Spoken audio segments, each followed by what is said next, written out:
அஸ்ஸலாமு அலைக்கும் வரஹ்மத்துல்லாஹ். அன்பிற்குரிய சகோதரர்களே,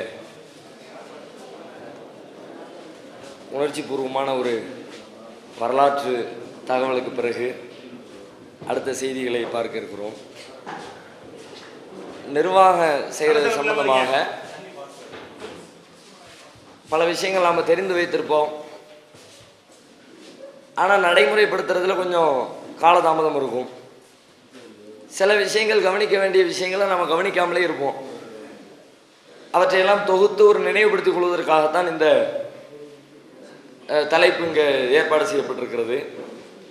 ஒரு நிர்வாகம் என்று எடுத்துக்கொண்டால் முதலில் நிர்வாகத்திற்கான தேவை, ஒரு குறிப்பிட்ட மக்களை அவர்களை வழிநடத்துவதற்கு வழிகாட்டுவதற்கு தேவையான பொறுப்புகளை யார் கையில் எடுத்துக்கிறாங்களோ அவங்கள தான் நிர்வாகிங்கிறோம்.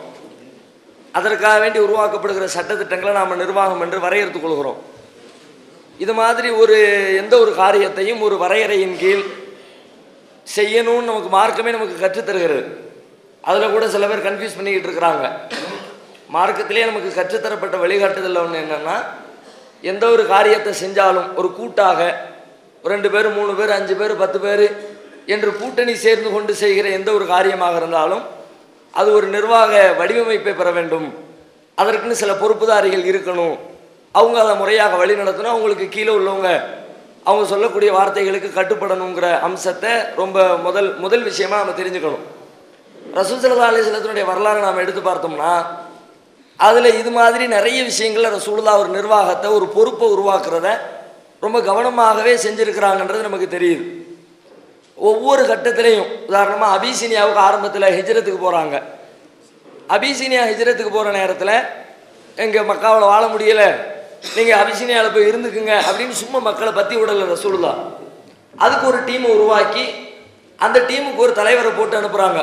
உஸ்மான் இப்னு மலூன் என்ற சஹாபியை ஒரு தலைமை பொறுப்பில் போட்டு நீங்கள் போய் அந்த மக்களை வழி நடத்துங்க, ஒரு பொறுப்புதாரியோடு தான் அனுப்பி வைக்கிறாங்க.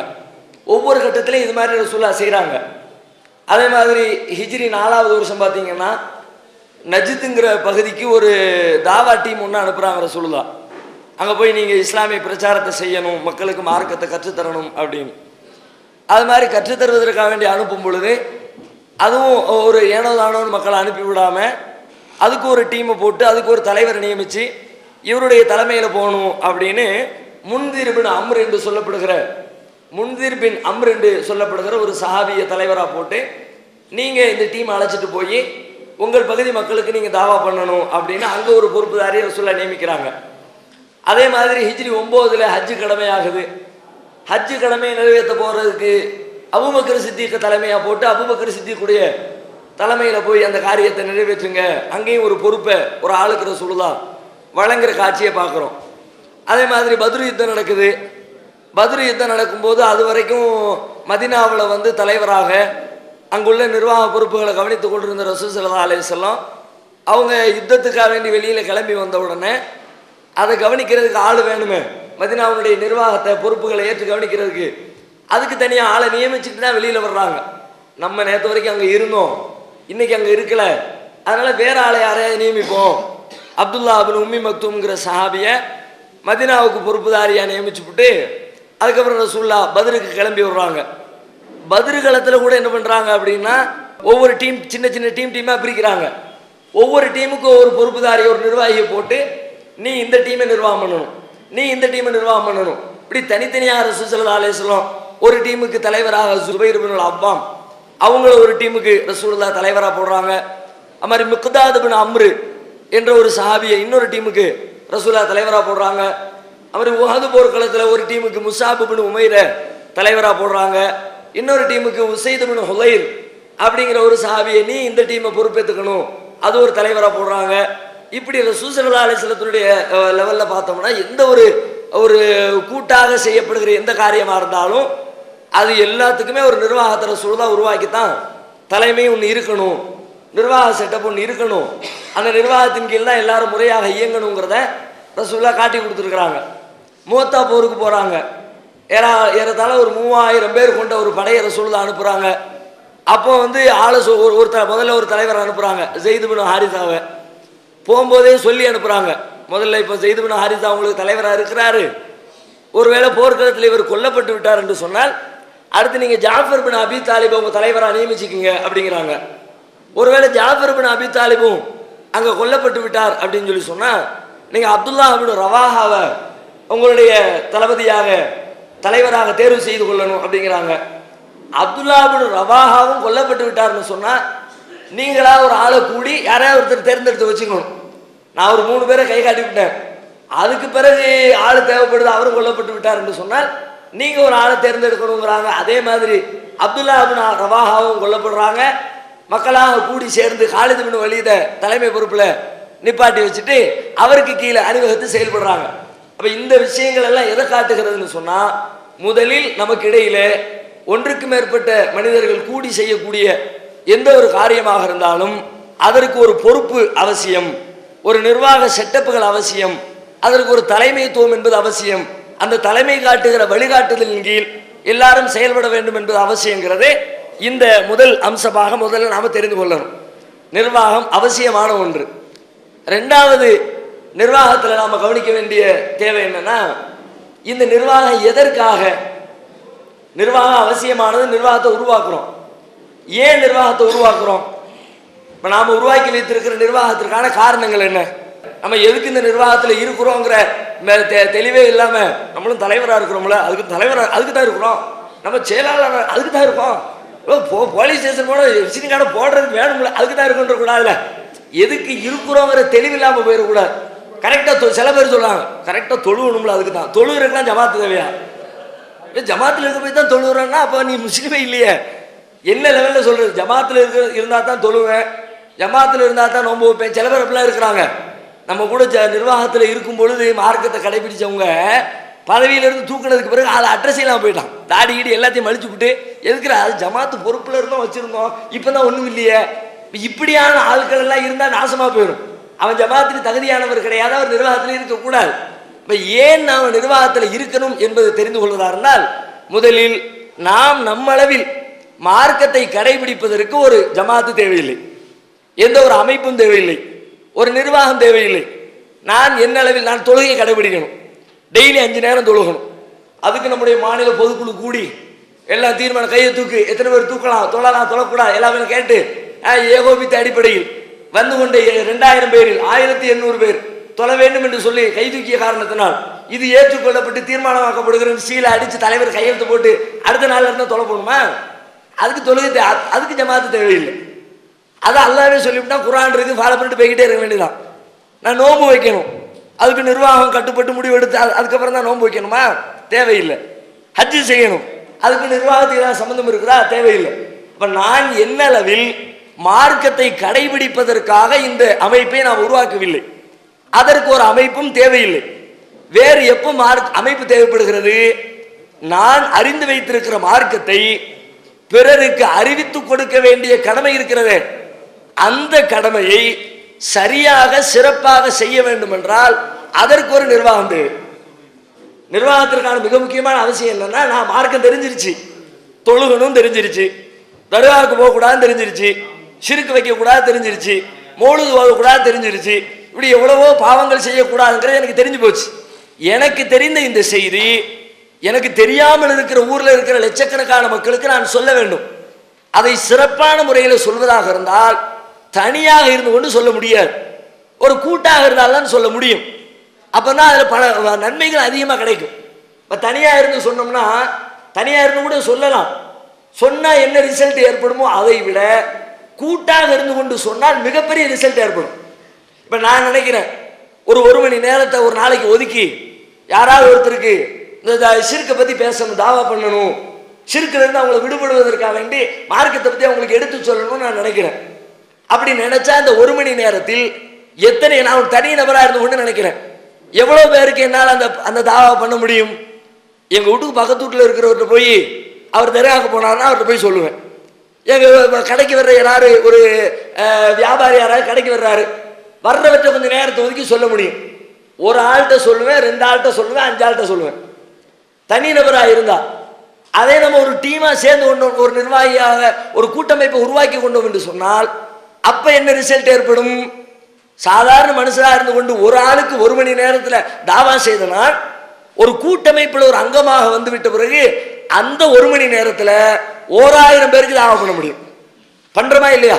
இன்னைக்கு ஆயிரக்கணக்கான பேரை கூட்டி வைத்துக் கொண்டு ஆயிரக்கணக்கான பேர் மத்தியில் அற்புதமா ஏதேனும் ஒரு இஸ்லாமிய கருத்துக்களை சொல்லிடுறோம். எப்படி சொல்ல முடிஞ்சது? தனி மனுஷனா இருந்தது 1000 பேருக்கு சாத்தியமா? கூட்டமைப்பா இருக்க போய் நீ விளம்பர வேலை பாரு, நீ மைக் செட்டு பாரு, நீ வாகன ஏற்பாடு பாரு, நீ ஒரு வேலையை பாரு, ஆளாளுக்கு ஒவ்வொரு வேலையை பிரித்து கொண்டு ஒவ்வொருத்தரும் ஒவ்வொரு வேலையை செஞ்சு திடல்ல 1000 பேரை கொண்டு உட்கார வச்சாச்சு. பேசுறவர் 1 மணி நேரம் பேசுறாரு. அப்ப எல்லாரும் சேர்ந்து செய்யும் பொழுது அதிகமான மக்கள் குறைந்த வேலையை செய்து அதிக பயனை பெறுவதற்கு வாய்ப்பு இருக்கிறது. அதிகமான முறையில் மக்களிடத்தில் தாவா செய்யலாம். அது மட்டும் இல்லை, தனிநபராக தாவா செஞ்சேன் அப்படின்னு சொன்னா அதை அதனுடைய எதிர்ப்புகளை கடைசி வரைக்கும் என்னால் தாங்க முடியுமா முடியாதான்னு சொல்ல முடியாது. பிரச்சாரம் பண்ணும்போது பிரச்சனை வரும், அடிச்சு தூக்கி ஆஸ்பத்திரியில் போட்டுவிட்டான், மறுநாளே பிரச்சாரத்துக்கு சமாதி கட்டியாச்சு, முடிஞ்சு போச்சு. ஒரு ஊருக்கு போறோம், எத்தனை ஊர்ல போய் அடி வாங்கிட்டு தெம்பா நிக்கிறோம்ல, இன்னைக்கு எப்படி நிக்க முடியுது? இத்தனை ஊர்ல அடி வாங்கி நிக்கானே எப்படி முடியுது? அடிபட்ட உடனே தூக்கி கொண்டு போய் ஆஸ்பத்திரியில் போடுற 4 பேர் இருந்தியல்ல, அடிச்சு விட்டானுயா, போச்சா போட்டு அடிச்சு நோய்த்தா காலி விண்டான உள்ள இருக்குது. பயங்கர பீதி, பயங்கரமான பிரச்சனை, என்ன ஆச்சுன்னு தெரியல. ஆளாளுக்கு வந்து சேர்ந்தான், அவர் தூக்கி கொண்டு போய் ஆஸ்பத்திரி போடு, மருத்துவம் பாரு, அதை பாரு, இதை பாரு, நல்ல குளுக்கோஸ் ஏற்றி இப்போ திரும்பவா மீண்டும் எவ்வளோ அடிக்கிறான்னு பார்த்துருவோம். அப்போ நம்ம தனிநபராக இருந்தால் தொடர்ச்சியாக செய்ய முடியாது. அதில் ஏற்படுற பிரச்சனைகளை கடைசி வரைக்கும் என்னால் ஏற்று நிற்க முடியாது. கூட்டமைப்பாக இருந்தோம்னா அதை எனக்கு தோல் கொடுப்பாங்க, எல்லாரும் சேர்ந்து அந்த பிரச்சனைகளை எதிர்கொள்ளலாம். அநியாயமாக அடிக்க வரும்பொழுது பாதுகாப்பாக நிற்கலாம். என்னடா தப்பு பண்ணணும், போலீஸ்காரன் தூக்கி கொண்டு உள்ளதுக்கு வைப்பான், நம்ம போய் நின்று ஃபைட் பண்ணுவோம். ஏன் உள்ள வச்சேன்? நான் ஒரு ஆள் சொன்னோம்னு சொன்னால் உள்ள தூக்கி வச்ச பிறகு என் பேச்சு எடுபடாது. உள்ள தூக்கி வச்ச பிறகு போலீஸ்காரன் பூச்சிக்காலால மிதிப்பான், அதுதான் வாங்கிட்டு நடக்கணும். ஆனால் நீங்கள் 10 பேராக இருந்தோம்னா என்ன ஆகும்? ஒரு பேரை உள்ள வச்சாங்கன்னா 9 பேர் வெளியே சண்டை போடுவோம். ஏன் உள்ள வச்சேங்கால, அவர் என்னைய செஞ்சாரு, அவர் என்ன தப்பு பண்ணாரு, கொள்ளையடிக்க சொன்னாரா, ஏமாத்த சொன்னாரா, ஃப்ராட் பண்ணாரா? கரெக்டாக தானே சொன்னாரு. அதுக்கு நீ சன்மானம் கொடுக்கணுமா, அதை விட்டுவிட்டு ஜெயிலத்துக்கு அடைப்பியான்னு சொல்லிவிட்டு வெளியில ஃபைட் பண்ணி தொடர்ச்சியாக நம்முடைய தாவா நடைபெறுவதற்கு அது ஒரு வாய்ப்பாக அமையும். அப்ப நாம புரிந்து வைத்திருக்கிற மார்க்கத்தை பிறருக்கு எடுத்து சொல்வது நம்ம மீது கடமை. அந்த கடமையை சரியா செய்யணும்னா அதற்கு ஒரு கூட்டமைப்பு இருந்தால்தான் செய்ய முடியும். தனிநபராக இருந்து கொண்டு சிறப்பாக செய்ய முடியும். சிறப்பான முறையில் மௌத்து வரைக்கும் கடைசி வரை நாம நீடித்த அந்த காரியத்தை செய்ய முடியாதுங்கிற காரணத்தினால அந்த தேவைக்கு நமக்கு ஒரு ஜமாத்து தேவைப்படுகிறது. அடுத்து என்ன?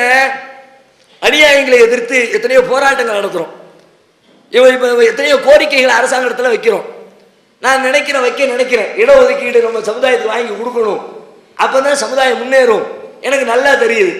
நான் தனி நபராக இருக்கிறேன், போய் ரோட்டில் உட்காந்துட்டு ஒரு பெரிய கொடியை பிடிச்சிக்கிட்டு அதை எனக்கு ஒரு பதாகையை கட்டி வச்சுக்கிட்டு தனியாக நின்றுக்கிட்டு கொடுத்துடு இடஒதுக்கீடு கொடுத்துரு அப்படின்னா யார் அவன் ரோட்டில் டிஸ்டர்பாக இருக்கிறான், போக்குவரத்து இடைஞ்சல் பண்ணிடுறான், தூக்கி கொண்டு உள்ள போடுறான், உள்ள போட்டு சமாதி கட்டிடுவாங்க கவர்மெண்ட். ஒத்த ஆளாக இருந்தால் கோரிக்கை ஏற்றுக்கொள்ளப்படாது, அப்படியே ஆளை முடிச்சு போடுவாங்க. 1000 பேரை திரட்டி கொண்டு நிப்பாட்டணும்னா அதுக்கு கோரிக்கைக்கு வெயிட் உண்டு, அந்த காரியத்தை நிறைவேற்ற முடியும், பவர் கிடைக்கும். அப்ப இது மாதிரி நம்முடைய அநியாயங்களை எதிர்த்து போரிடுகிற போராட்டங்களாக இருந்தாலும், நம்முடைய சமுதாய நன்மைக்காக வேண்டி நாம வைக்கிற கோரிக்கைகளாக இருந்தாலும், அதை எல்லாத்தையும் சரியா செய்யணும்னா அதற்கு ஒரு டீம் இருந்தால்தான் செய்ய முடியும். இதுக்காகத்தான் நாம இந்த அமைப்பை உருவாக்குறோம். இந்த அமைப்பில் ஒருத்தர் சேர்ந்த உடனே அவருக்கு நேரடியாக சொர்க்கத்துக்கு அல்ல டிக்கெட் கொடுத்துட்டான் அப்படி அர்த்தம் கிடையாது. அதுக்கான நோக்கமும் கிடையாது. இதற்கான வேலைகள் என்று சில வேலைகள் இருக்கிறது. இந்த காரியத்தை சிறப்பாக செய்யறதுக்கு ஒரு அமைப்பு வேணும். அதுக்கு தான் நம்ம அமைப்பு நிர்வாகத்தை உருவாக்குகிறோம். 2வது அம்சம். முதல் அம்சம் நிர்வாகம் என்பது அவசியம், நிர்வாகம் இல்லாமல் இயங்கக்கூடாது. ஒவ்வொரு கட்டத்திலும் ரசூலுல்லாஹ் ஒரு நிர்வாகத்தை உருவாக்கித்தான் மக்களுக்கு வழிகாட்டி இருக்கிறார்கள். 1. 2வது அம்சம், அந்த நிர்வாகம் ஏன் என்று சொன்னால் நாம் அறிந்த மார்க்கத்தை பிறருக்கு அறிவிப்பதற்கும் சமுதாய போராட்டங்களை முன்னெடுத்து நடத்துவதற்கும் ஒரு கூட்டமைப்பு இருந்தால்தான் அதை சிறப்பாக செய்ய முடியும். அதற்காகத்தான் இந்த நிர்வாகத்தை உருவாக்குகிறோம். 2வது பாயிண்ட். பாயிண்ட் நம்பர் 3, 3வது பாயிண்ட். இப்பதான் நம்ம நிர்வாகத்துடைய செயல்பாடுகளுக்குள்ள போறோம். நிர்வாகம் உருவாக்கியாச்சு, தலைவர் போட்டாச்சு, செயலாளர் போட்டாச்சு, பொருளாளர் எல்லாத்தையும் ஏற்பாடு பண்ணியாச்சு. நமக்குன்னு பல வேலைகளை நம்ம செய்வோம். பல வேலைகள் நம்ம ஜமாத்துக்குன்னு சில அஜெண்டாக்களை வைத்திருக்கிறோம். எத்தனையோ வேலைகளை ஆய்வு செய்து செய்வோம். நாம செய்கின்ற எந்த வேலையாக இருந்தாலும் எல்லா வேலையுமே முறையான ஆலோசனையின் அடிப்படையில் நடக்கணும். பல இடத்துல கோளாறு சைத்தான் எங்க வர்றாங்கன்னா, பல ஜமாத்துகள், பல அமைப்புகள் அல்லது நமக்கு இடையிலேயே பல கோளாறுகள், ஒரு கிளை உறுப்பினர்களுக்கு இடையில, ஒரு மாவட்ட உறுப்பினர்களுக்கு இடையில எங்க விரிசல் வருகிறது அப்படின்னு நம்ம தேடி பார்த்தோம்னா பல காரணங்களினால் விரிசல் வருது. அதுல மிக முக்கியமான ஒரு காரணம், அவர் என்னங்க ஒருத்தட்டையும் ஒண்ணு கேட்கறது இல்லை, அவர் ஆயிரத்தி அவனை செஞ்சுக்கிறார் வச்சுக்கிறார். என்னங்க கொஞ்சம் கூட ஈடுபாடு இல்லாம இருக்கிறிய, என்ன விஷயம், யாரு கேட்கிறாங்கிறிய, என்னத்தையோ பெரிய அவர் தான் பெரிய மெத்த பிடிச்ச மேதாவி மாதிரி என்னத்தையோ அவனை முடிவு எடுக்கிறாரு, அறிவிச்சு விடுறாரு, நம்ம கிடந்து தலையில சுமக்க வேண்டியதா இருக்குது என்று சொல்லி நம்மிடத்தில் ஆலோசனை கேட்கவில்லை என்பதைத்தான் பலரும் மிக முக்கியமான குற்றச்சாட்டா வைக்கிறாங்க. தலைமை பொறுப்பில் இருக்கிறவங்க, மாவட்ட தலைவராக இருக்கிறவங்க, செயலாளராக இருக்கிறவங்க தம்மோடு இருக்கிற சக நிர்வாகிகளுடைய கருத்துக்களை கேட்டு முறையான ஆலோசனை கூட்டத்தை கூட்டி இந்த காரியத்தை செய்ய வேண்டும் என்று அவர்கள் முடிவெடுக்கவில்லை. இது ஷைத்தான் உள்ள தலைவருக்கும் செயலாளருக்கும் இடையில டிஸ்டன்ஸ் உருவாக்குவோம், செயலாளருக்கும் பொருளாளருக்கும் இடையில டிஸ்டன்ஸ் உருவாக்குவோம். அது ரொம்ப ரொம்ப கவனமா ஃபர்ஸ்ட் நாம கவனிக்க வேண்டிய மிக முக்கியமான அம்சம், எந்த காரியத்தை செய்தாலும் முறையாக ஆலோசித்து ஆலோசனை கூட்டங்களை கூட்டி நிர்வாக மட்டத்தில் அமர்ந்து முடிவெடுத்த பிறகுதான் அது சின்னஞ்சிறிய காரியமோ பெண்ணும் பெரிய காரியமோ அற்பமான காரியம் நீங்க நினைப்பீங்க, அதனுடைய விளைவு பெரிய மாற்றத்தை ஏற்படுத்திவிடும். ரொம்ப பெரிய காரியம் நினைப்பீங்க, விளைவு ஒண்ணுமில்லாத அற்பமானதா மாறி போயிடும். ஆகையினால எந்த காரியத்தை செஞ்சாலும் முறையாக ஆலோசித்து தான் செய்ய வேண்டும். இதை மார்க்கத்தினுடைய கடமை. இது ஏதோ நம்ம நிர்வாகம் ஜமாத்து சொல்லுது நீங்க நினைக்க கூடாது. ஜமாத்து இதை எப்படி சொல்லுகிறது, ஜமாத்துடைய நிர்வாகம் ஏன் இதை சொல்லுதுன்னா அல்லாஹ் இதைத்தான் சொல்லித்தரான் நமக்கு. மூமின்களுடைய பண்புகளை பத்தி சொல்லும் பொழுது வல்லதி இஸ்தஜாபு லிரப்பிஹிம் வ அகாமுஸ் ஸலாத்த வ அம்ருஹும் ஷூரா பைனஹும் வ மிம்மா ரஸக்னாஹும் யுன்ஃபிகூன். ஒரு இறை நம்பிக்கையாளர்களுடைய நல்ல பண்புகளை பத்தி அல்லாஹ் பட்டியல் போட்டுட்டு வரும் பொழுது அவங்க தொழுகையை கரெக்டா நிலைநிறுத்துவாங்க. தங்களுக்கு இடையில எந்த காரியம் செய்தாலும் ஆலோசனை செய்துதான் அதை செயல்படுத்துவார்கள். நீங்க நான் யார்கிட்ட கேட்க வேண்டியது இருக்கு, இவனோட போட்டு கேட்கறது இவனு பெரிய அறிவாளியா, நமக்கு தெரிஞ்ச விஷயம் கூட இவனுக்கு தெரியாது, இவனை எல்லாம் கூட்டி வைக்கவான்னு பல இடத்துல பல பேர் அசால்ட்டா இருக்கிறீங்க. ஆனா அது நிர்வாக செட்டப்பே குறைச்சுவிடும். நிர்வாகம் போயிடுச்சு என்று சொன்னால், நிர்வாகிகளுக்கு இடையில ஒத்துழைப்பு கெட்டு போச்சு என்று சொன்னால் நீங்க மறுமையில கிடைக்கிற அந்த பெரிய நன்மை பெற முடியுமா? நிர்வாகத்தினால் ஏற்படக்கூடிய எல்லா விதமான நன்மைகள் நீங்க இழந்துருவீங்களே. அப்ப நிர்வாக செட்டப் குலையக்கூடாது என்று சொன்னால் முதல்ல எதை செஞ்சாலும் ஆலோசனை பண்ணுங்க. இது மார்க்கத்தினுடைய கடமை நினைங்க. அல்லாஹ் நமக்கு இடக்கூடிய கட்டளை நம்ம புரியணும். இன்னும் சொன்னா ரசூல் ஸல்லல்லாஹு அலைஹி வஸல்லம் அவங்கள பார்த்து அல்லாஹ் ஒரு கட்டளை போடுறான், ஓ ஷாபிருஹும் ஃபில் அம்ரு, நபியே உங்களுடைய காரியத்துல அவர்களிடத்திலே நீங்கள் ஆலோசனை செய்யுங்கள். ஆச்சரியமா இருக்கு. உண்மையில நம்ம லெவலை எல்லாம் விட ரசூலுல்லாஹ் எவ்வளவு பெரிய மேல இருந்தாங்க. ரசூலுல்லாஹ்வுடைய கருத்தை விட ஒரு சிறந்த கருத்து, அவர்களை விட ஒரு பெரிய அறிவாளி, ரொம்ப ரொம்ப நுணுக்கமா சிந்திக்கிற ஒரு ஆள் இருக்கிறாங்கன்னு நம்ம கற்பனை பண்ண முடியுமா? நபிகள் நாயகத்துடைய தோழர்கள்ல ரசூலுல்லாஹ் சொன்ன கருத்துக்கு மாற்று கருத்து சொல்ல யாராவது இருப்பாங்களா? ரசூலுல்லாஹ் ஆலோசனை செய்ய வேண்டிய அவசியம் என்ன வந்துச்சு? மார்க்க ரீதியான விஷயத்த ஆலோசனை பண்ண மாட்டாங்க. ஏன்னா அல்லாஹ் சொல்லுவான், அல்லாஹ்வே கட்டளை இட்டுருவான். தொழுன்னு சொன்னதுக்கு பிறகு எப்பா தொலைவா வேண்டாமான்னு ஆலோசனை கிடையாது. அவங்க ஒரு நிர்வாகம் பண்ணாங்களே, அவங்க ஒரு ஜனாதிபதியா இருந்தாங்களே, அந்த ஜனாதிபதிக்கு உண்டான அந்த நிர்வாக விஷயத்துல ரசூலுல்லாஹ் சமுதாய மக்களிடத்தில் ஆலோசனை கேட்பாங்க. அல்லாஹ்வே கேளுங்க. ஓ ஷாபிருஹும் ஃபில் அம்ரி, நீங்க ஆலோசனை கேட்கத்தான். ரசூலுல்லாஹ்வுக்கு இந்த ஆர்டர்னா வேற என்ன நம்மளாம் ஏமாத்துறோம்? நமக்கு சொன்னதுக்கு ஓரத்தில் வச்சிடலாம். இந்த இணை இருப்பித்தலை பத்தி சொல்லும்போது சொல்லுவோம்ல, அல்லாஹ் ரசூலுல்லாஹ் பார்த்து சொல்லும் போது லைன் அஷ்ரக்த லயஹபதன்ன அமலுக, நபியே நீர் இணை கற்பித்தாலும் உம்முடைய நல்லறங்களும் பாழாய் போய் விடுங்கிறான். ரசூலுல்லாஹ்வுடைய நல்லறத்தையே ஓச்சுட்டான் அப்படின்னா நம்ம எல்லாம் ஏமாத்துறோம் நினைப்போம்ல. அதே மாதிரி ஆர்டர் தான் இங்க சொல்றான். ரசூலுல்லாஹ்வுக்கு கட்டளை போடுற, நீங்க ஆலோசனை பண்ணுங்க, நீங்க மக்களிடத்துல கருத்து கேளுங்க. இன்னும் சொல்வதா இருந்தா ரசூல் ஸல்லல்லாஹு அலைஹி வஸல்லம் கருத்து கேட்க வேண்டிய இடத்துல இல்லவே இல்லை சமுதாய மக்களோடு கம்பேர் பண்ணும்போது. ஏன்னா ரசூலுல்லாஹ் என்னத்தை சொன்னாலும் தலையாட்டுவாங்களே, தப்பாவே சொன்னாலும் தலையாட்டுவாங்களே. இன்னைக்காவது நம்ம அப்படி தலையாட்டி பொம்மைகள் கிடையாது. தப்பா சொன்னா என்ன ஏதுன்னு கேள்வி கேட்போம். ரசூலுல்லாஹ் விஷயத்துல எப்படி? அவங்க நிர்வாக மேட்டர்ல நல்லாவே தெரியுது ரசூலுல்லாஹ் சொல்றது ஒரு நல்ல அறிவார்ந்த விஷயம் இல்லை, இது ஏத்துக்க கூடாது, ஏத்துக்கிட்டா நமக்கு கேடு என்று தெரிந்தால் கூட சஹாபாக்கள் மாற்று கருத்து சொல்ல மாட்டாங்களே. அப்படிப்பட்ட நேரத்திலையும் ரசூலுல்லாஹ்வுக்கு அல்லாஹ் ஆர்டர் பண்றா, நீங்க ஆலோசனை கேளுங்க. நாம கூட பல தடவை கேள்விப்பட்டிருப்போம், இந்த பேரித்த மரங்களுக்கு இடையில ஒட்டு வைக்கிற பிரச்சனை இருக்குல்ல. மதீனாவுக்கு வந்த புதுசுல பேரித்த மரங்களுக்கு இடையில ஒட்டு வச்சாங்க. அப்போ ரசூலா வைக்காதீங்கன்னாங்க. சஹாபாக்கள் வைக்காம விட்டுவிட்டாங்க. மறு வருஷம் விளைச்சல் குறைஞ்சு போச்சு. என்னப்பா விளைச்சலாம் குறைஞ்சிருச்சுன்னு கேட்டாங்க. நீங்க தானே வைக்க கூடாது, நீ அதனால தான் விட்டுவிட்டோம் அப்படின்னாங்க. அட இதுல இவ்வளவு மேட்ரு இருக்கா, எனக்கு தெரியாதுப்பா, உங்க மேட்ரு நீங்களே பார்த்துக்கங்கன்ட்டு போயிட்டாங்க. இப்போ இதுல இருந்து என்ன விளங்குது? ரசூலுல்லாஹ் சொன்ன தப்புன்னு சஹாபாக்களுக்கு தெரியத்தானே செஞ்சிச்சு. இவங்க சொல்ற மாதிரி கேட்டோம்னா அடுத்த வருஷம் நமக்கு விளைச்சல் இருக்காது, நல்லாவே தெரியும். தெரிஞ்சாலும் கேட்டாங்கல்ல. இப்படி கட்டுப்படுகிற இடத்துல சஹாபாக்கள் இருந்த நேரத்திலும் கூட ரசூலுல்லாஹ் தன்னுடைய தோழர்களிடத்துல ஆலோசனை செய்தார்கள் என்றால் நாம எம்மாத்திரம் செய்யணுமா இல்லையா? பல பேர் இந்த ஆலோசனை அலட்சியப்படுத்துறாங்க.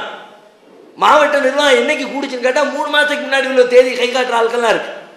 மாவட்ட நிர்வாகிங்கிற ஒரு சின்ன வட்டம், மாநில நிர்வாகம் அளவுக்கு ஒரு பெரிய வட்டம் இல்லை, ஒரு சின்ன வட்டம். 3 மாசத்துக்கு முன்னாடி கூடணும், 6 மாசத்துக்கு முன்னாடி கூடணும். 6 மாசத்துக்கு இடையில எவ்வளவு பிரச்சனை வந்திருக்கும், எவ்வளவு மேட்ரு பேச இருந்திருக்கும். அதையெல்லாம் பேசாம எப்படி நீங்க செஞ்சீங்க? எப்படி உங்களால செய்ய முடியுது? அரசு நிலையிலான அறிவிக்கிறாங்க, தம்முடைய காரியங்களில் நபிகள் நாயகம் ஸல்லல்லாஹு அலைஹி வஸல்லம் அவர்களை போன்று எதற்கெடுத்தாலும் ஆலோசனை கேட்கிற ஒரு மனிதரை என் வாழ்நாளில் நான் கண்டதே இல்லை. எதை பத்தி வேணாலும் கேட்பாங்க, மார்க்கத்தை பத்தி கேட்க மாட்டாங்க. மார்க்கம் தவிர்த்த விஷயங்கள் எதா இருந்தாலும் ரசூலுல்லாஹ் மாதிரி சின்ன சின்ன விஷயத்துக்கும் ஆலோசனை கேட்கிற ஆளை நான் கண்டதே இல்லை. ரசூலுல்லாஹ்வுடைய பணியாளர் சொல்லுகிறார், அனஸ் ரலியல்லாஹு அன்ஹு சொல்றார். அப்ப இதுல நாம கவனம் செலுத்தினால் பல பிரச்சனைகளுக்கு அங்கே முற்றுப்புள்ளி வச்சுவோம். நமக்கு இடையில இருக்கிற கம்யூனிகேஷன் கேப்புங்கிறாம பேசுறாங்களே, தொடர்பு, ஒரு தகவல் தொடர்பு, இந்த தகவல் தொடர்பினால் ஏற்படக்கூடிய பஞ்சாயத்து பிரச்சனை எல்லாமே ஒரு நிமிஷத்துல அடி வாங்கும். நீங்க அடிக்கடி கூடி அமர்ந்து உங்களுடைய எந்த காரியத்தையும் ஆலோசனை செய்து முடிவெடுக்க வேண்டும். இது மார்க்கத்தில் கவனிக்க வேண்டிய, நிர்வாகத்தில் கவனிக்க வேண்டிய முதல் முக்கியமான அம்சம். ரெண்டாவது என்ன அப்படின்னா, இதனால ஏற்படுற நன்மைகளை நீங்க யோசிக்கணும். ஆலோசனை செய்யறதுனால் கிடைக்கிற பெனிஃபிட் என்னன்னு தெரிஞ்சா எல்லாரும் ஆலோசனை பண்ணிடுவோம். என்ன பெனிஃபிட்? உதாரணமா இந்த மாசம் ஒரு பொதுக்கூட்டம் போடுவோம், பொதுக்கூட்டம் போடுவோம்னு முடிவு எடுத்தால் ஒத்த ஆள் தனியாக போட முடியுமா? பொதுக்கூட்டம் போடணும்னு முடிவு எடுத்தால் அது கூட இருக்கிற நிர்வாகிகள், மக்கள் எல்லாருடைய ஒத்துழைப்பும் கிடைச்சாதான் ஒரு காரியத்தை சிறப்பாக செய்ய முடியும். தனி மனுஷனாக இருந்துக்கிட்டு எல்லா காரியத்தையும் செய்ய முடியாது.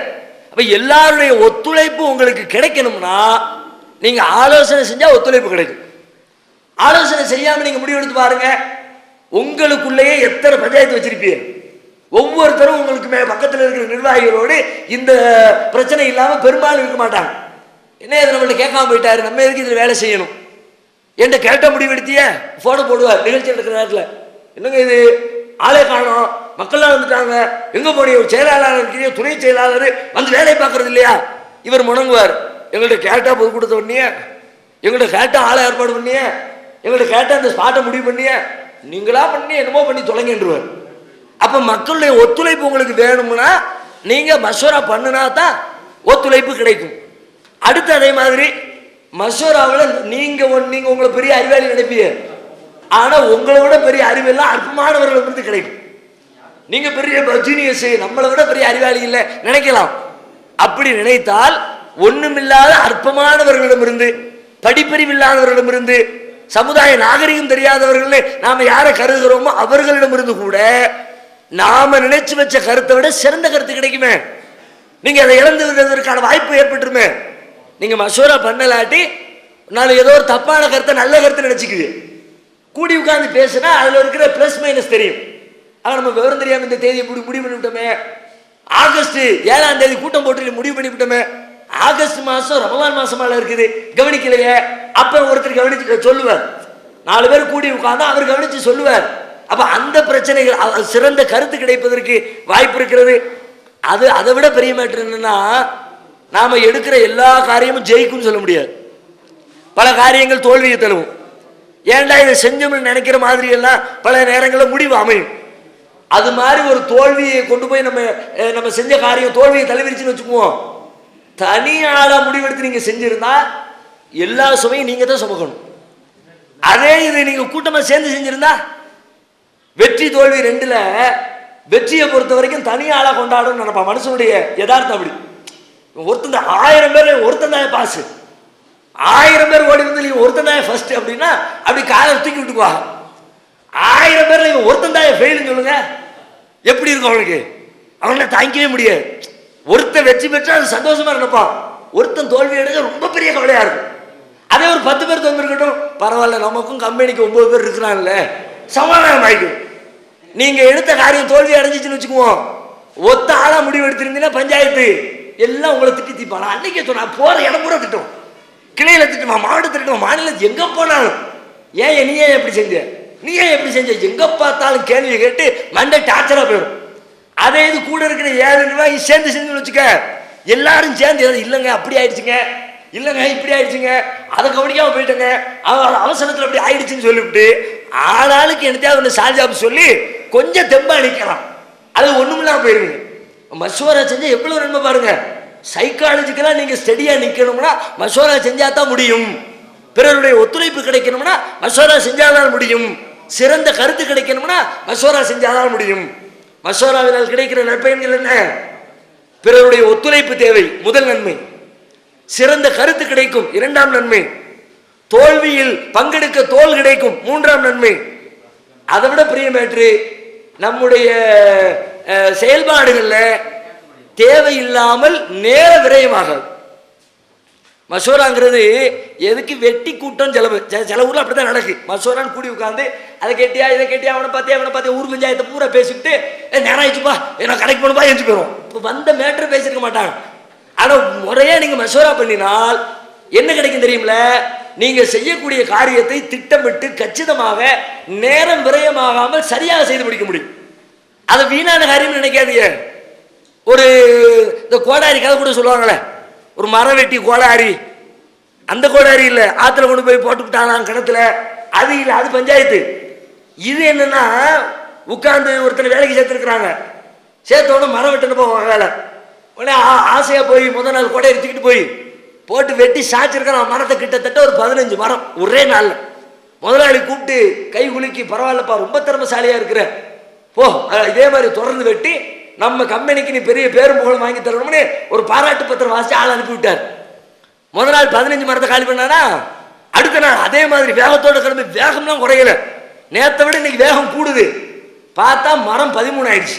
நேற்று 15 வெட்டினா இன்னைக்கு 13 ஆயிடுச்சு, என்னன்னு தெரியலையா, கொஞ்சம் ஆயிடுச்சு.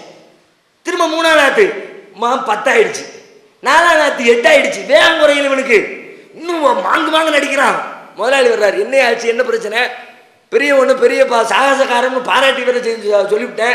பார்த்தா 15 வெட்டுனா 4க்கு 4 கழுகு தெரிஞ்சு கட்டன் பாய்கிட்டு இருக்கு, என்ன வரும் அப்படின்னா, இல்லை முதலாளி நான் ஒன்றும் தப்பு பண்ணல முதலாளி, நான் ஒன்றும் ஊர் சுத்தல முதலாளி, படுத்து தூங்கல முதலாளி, நெசமாவே வேலை செஞ்சேன்னா நடந்துருக்கணுமையா, வெட்டி இருக்கணுமா. முதல் நாள் வேலை செஞ்சா 15 வெட்டுவேன், 4ஆம் நாள் வேலை செஞ்சு 8 தானே வெட்டி இருக்கிறேன், அப்ப என்னதான் அர்த்தம் அப்படின்னு எங்க பஞ்சாயத்து எங்க பிரச்சனை அப்படின்னு தேடி பார்த்தா கோடாரியை தூக்கி பார்க்கிறாரு. கோடாரியை தூக்கி பார்த்துட்டு முதலாளி கேட்காரு, கோடாரியை கூறு என்னைக்கு கூறு தீட்டுன? அது 4 நாளைக்கு முன்னாடி தீட்டுனுங்க, தீட்டி நேரத்தை வேஸ்ட் ஆக்கிட கூடாதுன்னு தீட்டாமலே வெட்டுனுங்க.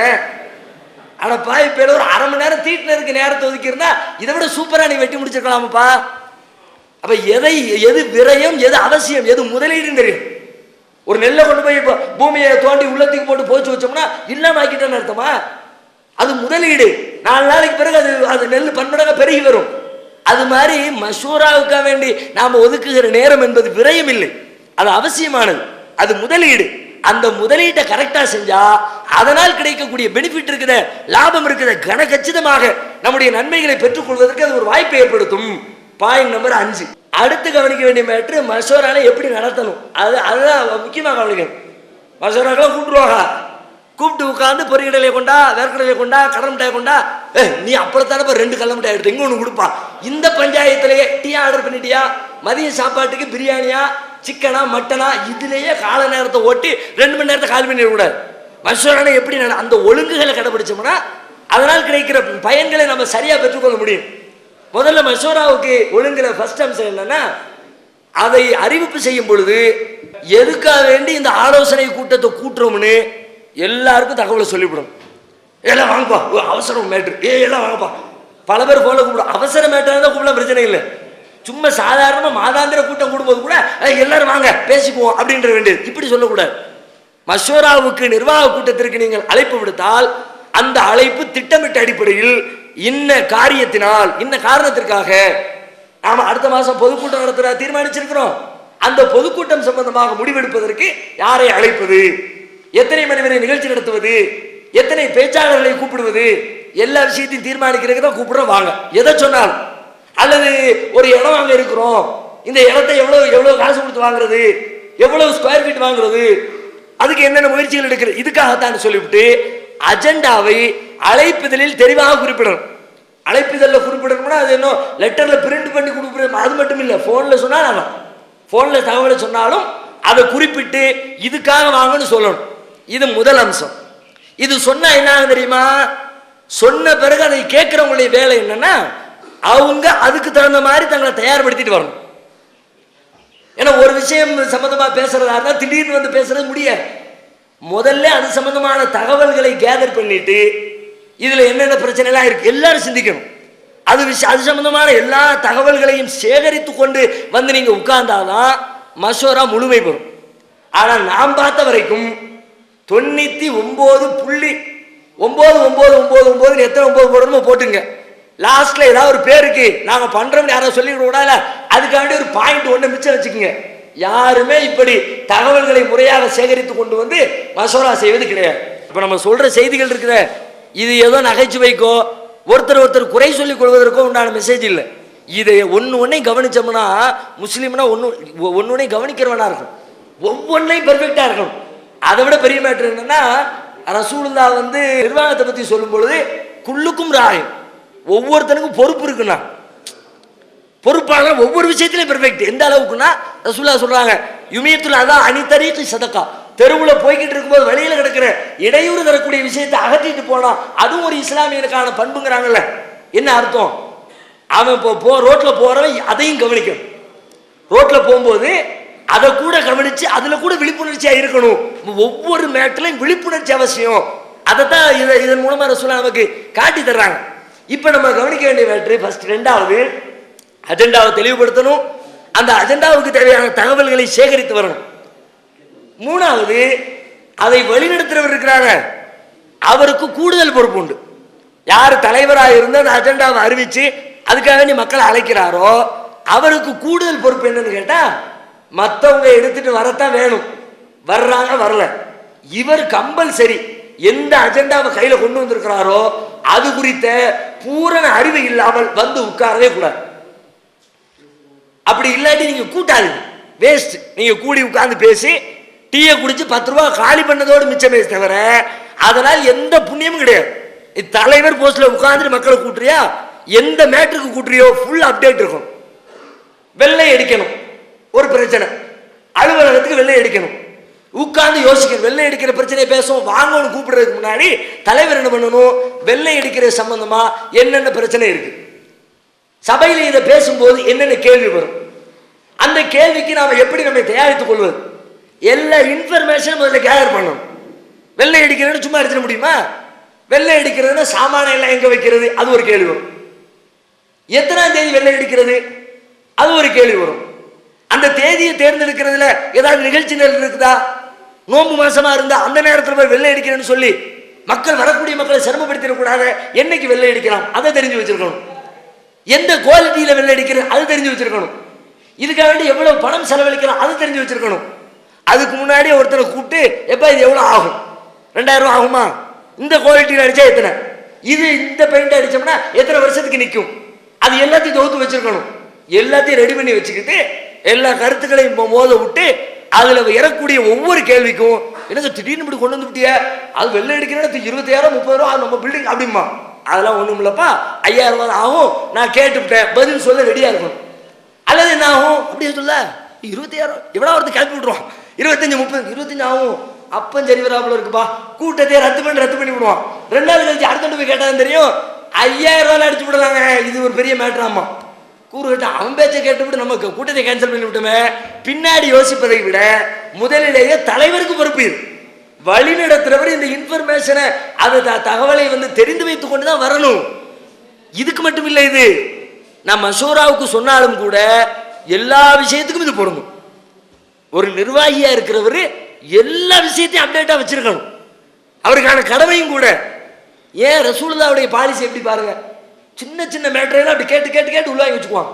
ஒரு நாள் ஒரு வீட்டுக்கு போறாங்க, ஒரு சிட்டுக்குருவி செத்து போச்சு, விஷயத்தை சேகரித்து மண்டையில் ஏற்றி வச்சுக்கிறாங்க. ஒரு சின்ன பிள்ளை உமைர்னு பேர், அனஸ் ரலியல்லாஹு இருக்கிறாங்கல்ல, ரசூலுல்லாஹ்வுடைய வேலை பார்த்த அவருடைய தம்பி, சின்ன பிள்ளை சின்ன குழந்தை, அவர் சிட்டுக்குருவி வளர்த்துக்கிட்டு இருந்தார். ஒரு நாள் வீட்டுக்கு போனால் வீட்டில் ஆள் ரொம்ப கவலையாக உட்காந்துருக்கிறார். அவர் கவலைக்கு என்ன காரணம்னு இங்கே விசாரிக்கிறாங்க வீட்டுக்காரங்கள்ட்ட. என்ன மேட்ரு, ரொம்ப ஆள் பார்க்கறதுக்கு ரொம்ப ஒரு மாதிரியா இருக்கிற ஆளை புள்ள அப்படின்னு சொல்கிறாங்க. வளர்த்துட்டு இருந்தாமல சிட்டுக்குருவி, அந்த சிட்டுக்குருவி செத்து போச்சு.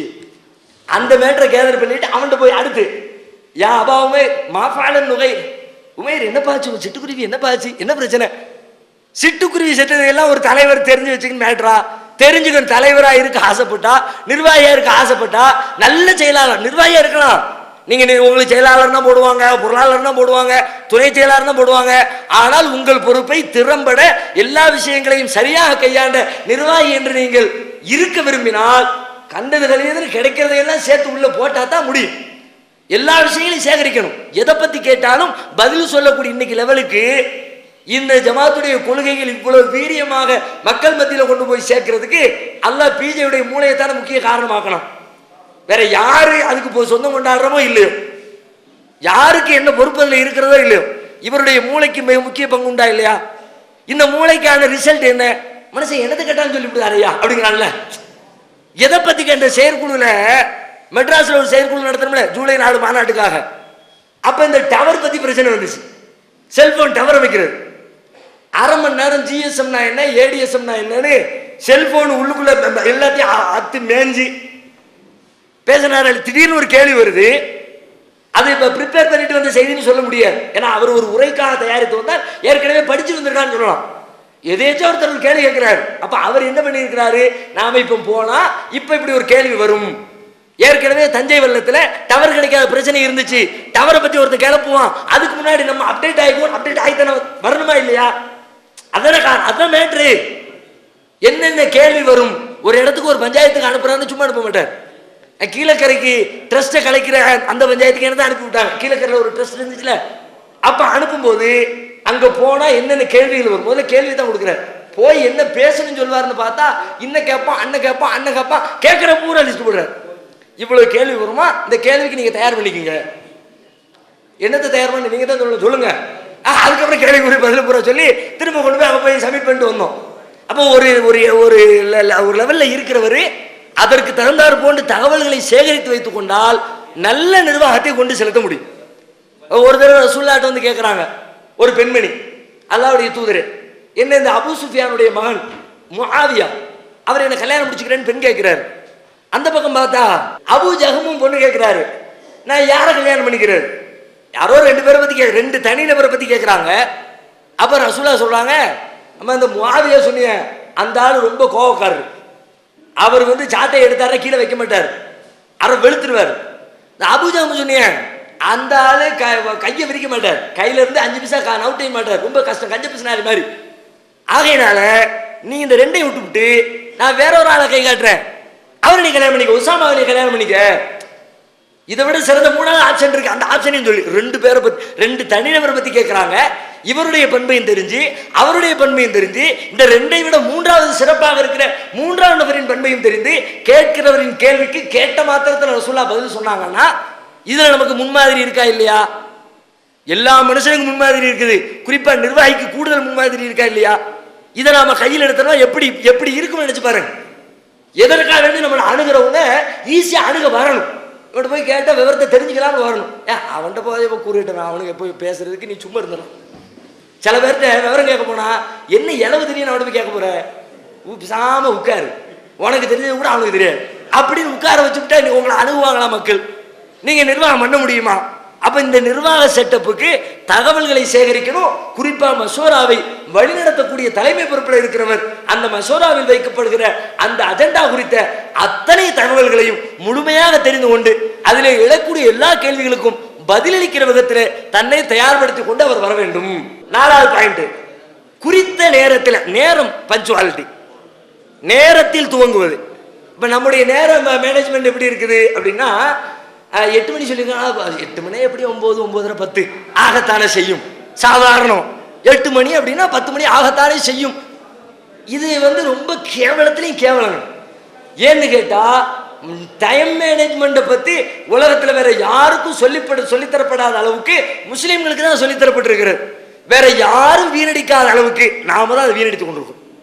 நம்ம சாதாரணமாக நினைக்கிறோம், ஆனா இது ரொம்ப முக்கியமான. ரசூலுல்லாஹ் சொல்றாங்க, நிஅமத்தானி மக்பூனுன் ஃபீஹிமா கஸீர் மினன் நாஸ். அல்லாஹ்வுடைய 2 அருட்கொடைகள் இருக்கிறது. எவ்வளவோ அருட்கொடை இருக்கிறது, அதுல 2 அருட்கொடை இருக்கிறது. மக்பூனுன் ஃபீஹிமா கஸீர் மினன் நாஸ், மனிதர்களில் அதிகமானவர்கள் அதிலே கவனமற்று பொடுபோக்காக இருக்கிறார்கள். 2ல என்ன? 1 அஸ்ஸிஹத்து வல் ஃபராக். 1 அவனுக்கு வழங்கப்பட்டிருக்கிற ஆரோக்கியம், 2வது அவனுக்குரிய நேரம். இந்த 2ல தான் கவனம் இல்லாம இருக்கிறான். இந்த 2ல தான் அவன் நாசமா போறான். அல்ல என்ன ஆகும்? ஒரு வேலையை செய்ய நினைச்சிருப்போம், நல்ல ஆரோக்கியமான நேரமா இருக்கும், செய்ய வேண்டிய நேரத்தில் செஞ்சிருக்க மாட்டோம். செய்யக்கூடாத நேரத்தில் அன்னைக்கே செஞ்சவில்லையே, எங்க அத்தா அன்னைக்கே படிக்க சொன்னாருங்க, அப்பவே நான் படிச்சிருந்தேன்னு இன்னைக்கு பெரிய கலெக்டராகி கழிச்சிருப்பேம்மா. படிக்க வேண்டியதானே, ஏன் படிக்கல? உன்னை யாரும் படிக்க கூடாதுன்னா இப்ப புலம்புறியப்ப அன்னைக்கு செய்ய. அதுதான் சொல்றாங்க. இப்படித்தான் பல பேர் புலம்புவான்ப்பா. அவன் டயத்தையும் வீணாக்கிடுவான், ஆரோக்கியத்தையும் விட்டுருவான். அல்லது டயம் கிடைக்கும், ஆரோக்கியம் இருக்காது. அப்பமே செஞ்சமில்லப்பா, இப்ப வேலையில மாட்டிக்கிட்டுமே. அப்பமே செஞ்சமில்லப்பா, இப்ப நோயில மாட்டிக்கிட்டுமே. எவ்வளவு பேசுறோம். எல்லார் லைஃப்லையும் ஒரு பிளாஷ்பேக் சொல்லி அன்னைக்கே அப்படின்னு ஒரு 1900 போகா ஒரு ஆள் கிடையாது. ஏதாவது ஒரு பாயிண்ட்ல இது அன்னைக்குங்கிறது இன்னைக்கு. இஸ்லாமிய பார்வையில அது இன்னைக்கு. அன்னைக்குங்கிற பேச்சுக்கு இடமே கிடையாது. நடந்தது முடிஞ்சு போச்சு, அதுல படிப்பினை பெறு, நிகழ்காலத்தை பயன்படுத்து. அதுதான் மார்க்கம் சொல்லி தர மேட்ரு. எந்த அளவுக்குன்னா டயத்தை எங்கேயும் வேஸ்ட் பண்ண கூடாதுன்னு சொல்லிவிட்டு ஒவ்வொரு மேட்டரையும். உதாரணமா ஒரு வீட்டில் போய் கதவை தட்டுறோம், காலிங் பெல்ல அமுக்கியாச்சு, அமுக்கிட்டு நிற்கிறோம், கதவு திறப்பாங்க, சொரக்க காணும், தூங்கிட்டு இருக்காங்களோ இன்னும் தெரியலையா, திரும்ப போய் கலையங் என்னது ஒன்று சத்த, திரும்ப போய் 3வது சாச்சு, திரும்ப 4, 5, 6, 7ன்னு 1.5 மணி நேரமா வெளியே வர்ற வரைக்கும் பெல் அமுக்கிட்டு கூட. 3 தடவை அமுக்கிட்டு ஓடு வெளியே. அவன் ஏதாவது ஒரு வேலையில் உட்காந்துட்டு இருப்பான், வர முடியாத வேலை விளங்கிக்க. அவன் இப்ப நீ கூப்பிடுறீ, நேரம் கட்ட நேரத்தில் கூப்பிட்டு இருக்கிறேன், இந்த நேரம் அவன் ஏதோ முக்கியமான வேலையில இருக்கு, உனக்கெல்லாம் பதிலளிக்க முடியாது, நீ அந்த அளவுக்கு முக்கியமான ஆளும் இல்லை, இந்த வேலையை விட்டுட்டு சந்திக்கிற அளவு உனக்கு தேவையில்லை. அதனால விருப்பம் இல்லாம கூட அவர் உள்ள இருக்கலாம். விருப்பம் இல்லாம கூட இருக்கலாம்ல, வந்துதான் ஆகணும்னு கட்டாயம் கிடையாது. காலிங் பெல் அமுக்கினால் வந்தா ஆகணும்னு மார்க்கெட்ல சட்டம் இருக்குதா? அல்லது இந்தியா கவர்மெண்ட் தான் சட்டம் போட்டு வச்சிருக்க? ஒண்ணும் கிடையாது. வந்தா வரலாம், வராட்டி போகலாம். நீ என்ன பண்ணு, அவர் வர்ற வரைக்கும் உட்கார்ந்து 1.5 மணி நேரமா அமுக்கி உன் கையும் வலிச்சு அந்த பட்டனும் தெரிஞ்சு, அதை விட பெரிய மேட்ரு 1.5 மணி நேரத்தை வீணாக்கி. இஸ்லாம் என்ன சொல்லுது? 3 தடவை கிட்டல, இந்த வேலைக்கு இவ்வளவு நேரம் போதும், திரும்ப அடுத்த வேலையை பாரு, நேரத்தை வீணாக்காத. கிட்டத்தட்ட போனும் அதே மாதிரி தானுங்க. 1 தடவை அடிச்சாச்சு, 2 தடவை அடிச்சாச்சு, 3 தடவை அடிச்சாச்சு, போய்கிட்டே இரு. அதுக்கப்புறம் கொஞ்ச நேரம் கழிச்சு திரும்ப வேற டைம் கிடைக்கும் போது அப்ப பாரு, இப்ப விட்டுரு. அவர் பிஸியா இருக்காரு விளங்கணும். அடிச்சு சில பேர் 10 தடவை, 15, 20, 30 1/2 மணி நேரத்துல 60 கால் அடிச்சு ஆகணும். ஆச்சரியமா இருக்கும். மிஸ்டு கால் பார்த்த உடனே எப்ப 60 காலம், எத்தனை பேர் அடிச்சாங்கன்னு தெரியலையேன்னு எடுத்து பார்த்தா ஒரே நம்பர் 60 கால். உன் டைம் தானே வேஸ்ட், வேற வேலையை பார்க்க வேண்டியதானே. எதுக்கு இந்த நேரத்தை வீணாக்குற நீ? சார்ஜும் போய் அவருக்கு போன் அடிச்சு அடி வாங்கினாரு, போன் அடிபட்டுச்சு, அந்த சார்ஜ் பெல் அடிச்சு அதுவும் சோர்ந்து போய் எவ்வளவு பிரச்சனை இருக்குது. அப்ப நேரம் வீணாகுதுன்றதை கவனிக்கணுமா இல்லையா? ஒது செய்யறோம். ஒரு தடவை அள்ளி செஞ்சாச்சு, போறதா இருந்தா போ, மார்க்கம் சொல்லு.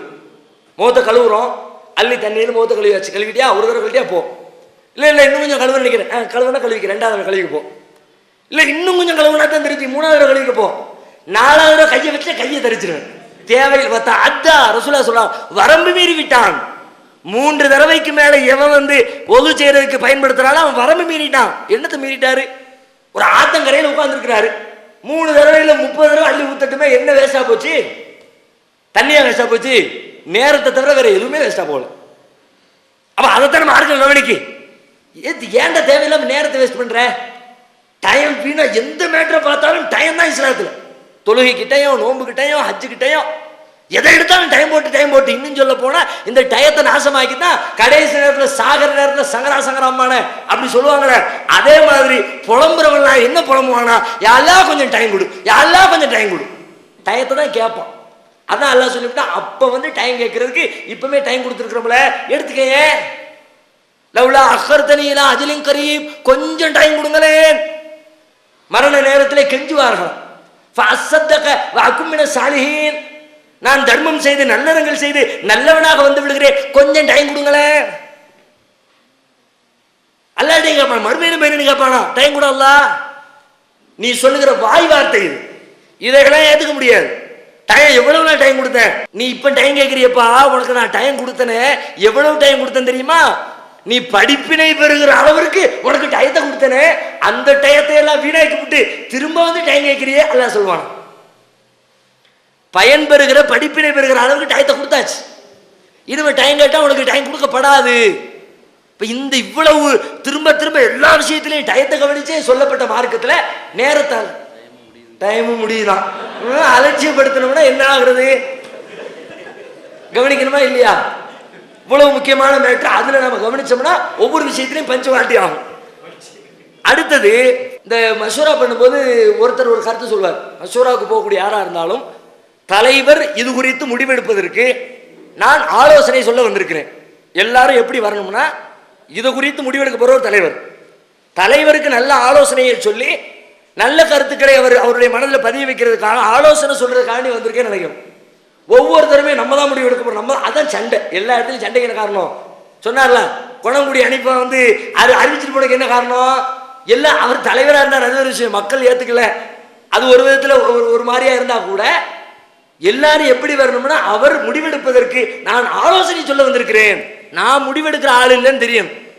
அப்படி தெரிஞ்சா என்ன தெரியுமில, ஆலோசனை சொல்லிக்கிட்டு வந்துகிட்டே இருக்கும். இல்லைன்னா நான் சொல்றோம்ல, திரும்ப திரும்ப சொல்றோம்ல, சொன்னா என்ன சொல்லிட்டு போயம்பா, அதற்கு எதிராக இன்னொரு ஆள் சொல்லி கூட நீ சொல்றதுல கதைக்கா, அதுல என்ன அதுல இப்படி சொல்லி மறுத்து வெட்டி உடனே அவருக்கு இவர் பதில் சொல்ல, இவருக்கு அவர் பதில் சொல்ல. நீ பேசுறனா தலைவர் கருத்து கேட்கிறாரா, உன் கருத்தை தலைவர்கிட்ட சொல்லு. இன்னொருத்தர் கருத்து சொல்றாரு, அந்த கருத்து பிடிக்கலையா, அந்த கருத்துல இருக்கிற மைனஸ் என்றோ அதை நீ தலைவர்கிட்ட சொல்லணும்.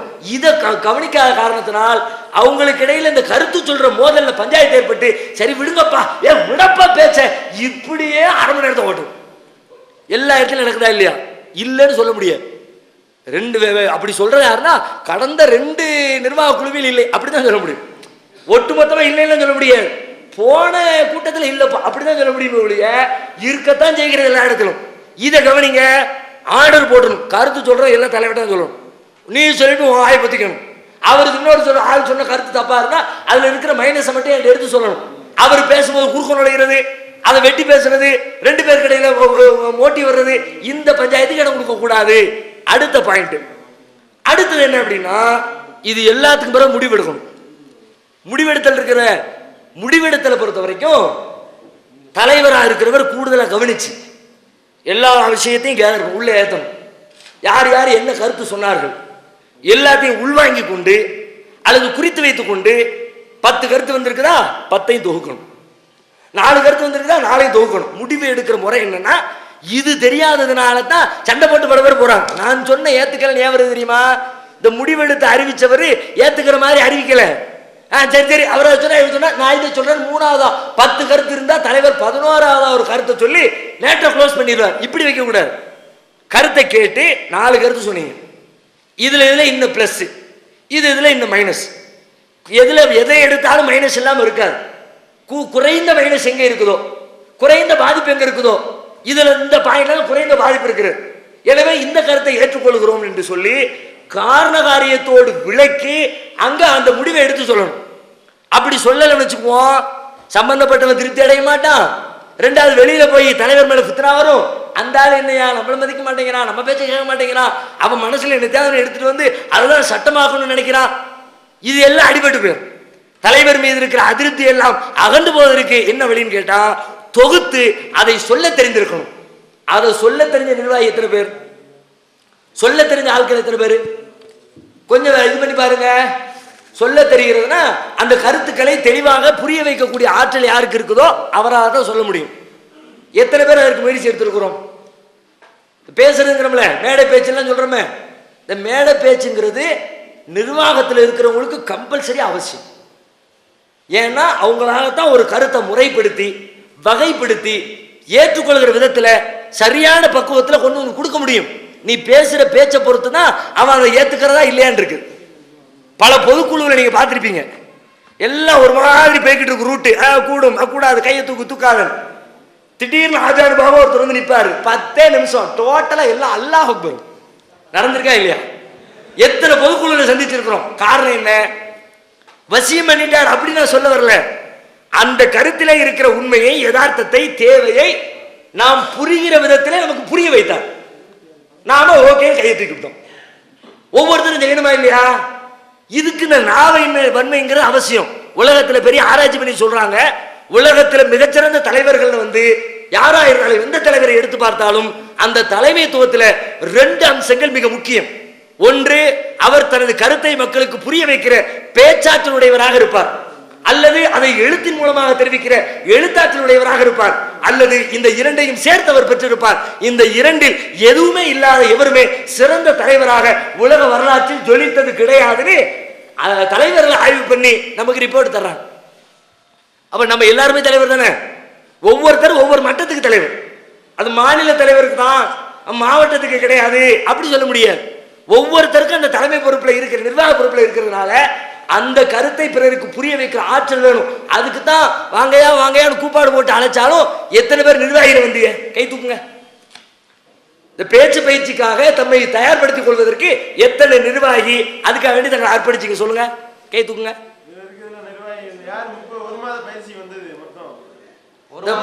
பேச்சு பயிற்சி 1 மாச பயிற்சி எல்லாம் நடத்தணுமே. 1 2 3 4 5 6 7 8 9 கீழே போடுங்க. இவ்வளவு பேர் கூடியிருக்கிற சபையில 9 பேர். அதுல பேச தெரிஞ்சவங்க கொஞ்சம் பேர் இருப்பாங்க, அதனால வராம இருந்திருக்கலாம். அது ஒரு 25 கழிங்க, அது ஒரு 50 கழிங்க, மீதி இருக்கிற 180 180 190 என்ன லெவலு? சாதாரண பேசுறது சாதாரண நினைக்கிறீங்களா? ரசூலுல்லாஹ் சொன்னாங்க, இன்னமினல் பயானில சிஹ்ரா, பேச்சுக்கலையில மக்களுக்கு விளக்கி கொடுக்கிற அந்த கலை இருக்கிறது, இது மக்களை வசீகரிக்கிற ஆற்றல் பெற்றது. பெரும்பெரும் தலைவர்களுடைய இஸ்லாமிய வட்டத்தை தாண்டி வெளியில இருக்க எந்த தலைவராலும் எடுத்துங்க. தமிழ்நாட்டில் 1967 காங்கிரஸ் ஒழித்து கட்டப்பட்டு திராவிட கழகம் ஆட்சியை பிடிக்குது. பிடித்ததற்கான காரணம் என்ன? எப்படி வந்தார் அண்ணாதுரை? அரசியல் பின்புலம் உண்டா? வேற எந்த இயக்கத்தில் அவர் உறுப்பினர் தலைவராக இருந்தாரு? பேச்சாற்றல் நிரம்ப பெற்றிருந்தார். அவர் பேச்சுக்கு மக்கள் கூட்டம் கூட்டமா காத்து கிடந்தான். பேச்சின் மூலமாகவே மக்களை வசியப்படுத்தி ஒரு ஆட்சிக்கு சொந்தக்காரனா மாறி போயிட்டார். எத்தனை பேரை காட்டுறது மாதிரி? பேச்சின் மூலமாக மக்களை வென்றெடுத்தவர்கள் ஜாஸ்தி. பேச்சு இன்னும் சொல்ல போனா நம்ம ஜமாத்துடைய மிக முக்கிய பணியே பேச்சு பணி தானே. மக்களுக்கு எடுத்து சொல்லி பேசுறது தானே. நாம புரிஞ்சிருக்கிற கருத்துக்களை மக்களுக்கு சரியா புரிய வைக்கணும்னா அது ரொம்ப ரொம்ப அவசியம். ஏன்னா சில பேர் உள்டாவா சொல்லி நம்ம சொன்ன கருத்து ஒண்ணு அங்க வேற ஒண்ணு சொல்லி, சில இந்த தேர்தல் முடிவிலே பார்த்தோம், பல மாவட்ட நிர்வாகிகள் தேர்தல் முடிவு எடுத்தோம்ல, உள்டாவா பல கிளைகள்ல என்னையா ஏன் இப்படி அப்படின்னா இவங்களுக்கு விளக்க தெரியல. நாம எடுத்து சொன்ன கருத்தை, நாம காரணகாரியத்தோடு சொன்ன விஷயத்தை பிறருக்கு எடுத்து சொல்லி புரிய வைக்கிற ஆற்றல் உங்களுக்கு இல்லை. அதனால் அவன் உங்கள் கைகளை விட்டு போயிட்டான். நீங்க சொன்ன கருத்தை ஏற்றுங்க, என்னமோ புரியலப்பா, அதெல்லாம் விருப்பம் இல்லப்பா, தலைமை எடுத்த முடிவில் எங்களுக்கு திருப்தியே இல்லப்பா, எத்தனை பேர் சொன்னாங்க? உங்களையே எத்தனை பேர் சொன்னீங்க? சொன்னமா இல்லையா? ஏன் சொன்னோம்? பல பேர் நீங்க அந்த கருத்தை சொல்லும் போது கேட்க வரல, அடுத்த ஆள்கிட்ட போய் கேட்டீங்களே உங்க மாவட்ட நிர்வாகிட்ட, அவர் உங்களுக்கு புரியுற மாதிரி எடுத்து சொல்லல. சொல்லி இருந்தால் இந்த முடிவை விட சிறந்த ஒரு முடிவு இல்லவே இல்லைன்னு எல்லாரும் சொல்லியிருப்போம். சொல்லுங்க பாப்பா, இது நம்ம ஜெயலலிதா ஆதரித்தது சரிதான் அப்படின்னு யாராவது சொல்ல இப்ப சொல்ல முடியுமா? அன்னைக்கும் சொல்ல முடியாது, இன்னைக்கும் சொல்ல முடியாது. ஆனால் சொன்னதுக்கு என்ன காரணம் அப்படின்னா, நாம எடுத்த முடிவு ஏன் எதற்கு என்பதை பிறருக்கு புரிய வைக்கல. அதான் பிரச்சனை. அப்போ அந்த பொறுப்புல இருக்கிறவங்க எல்லாருமே பேச வேண்டிய இடத்துல இருக்கிறோம். தலைவராக இருக்கிறவர் நிர்வாக மன்றத்தில் பேசணும், சக நிர்வாகிகள் மக்களை சந்திச்சு பேசணும். இப்படி ஒவ்வொருத்தரும் பேச வேண்டிய அவசியம் இருக்கிற கட்டத்தில் இருக்கிற காரணத்தினால அதை வளர்த்து கொள்ளணும், அதற்கான முயற்சி எடுக்கணும். அதுக்கான தேவையும் தளங்களும் உங்களுக்கு அதிகமாக இருக்கிறது என்பதை புரிந்து கொள்ளணும். இன்னும் பல விஷயங்கள் இருந்தால் கூட நேரம் நமக்கு இடம் கொடுக்காத காரணத்தினால் இன்ஷா அல்லாஹ் இத்தோடு முடித்துக் கொள்கிறோம். ஆகிறது அவனால் அல்ஹம்துலில்லாஹ் ரப்பில் ஆலமீன்.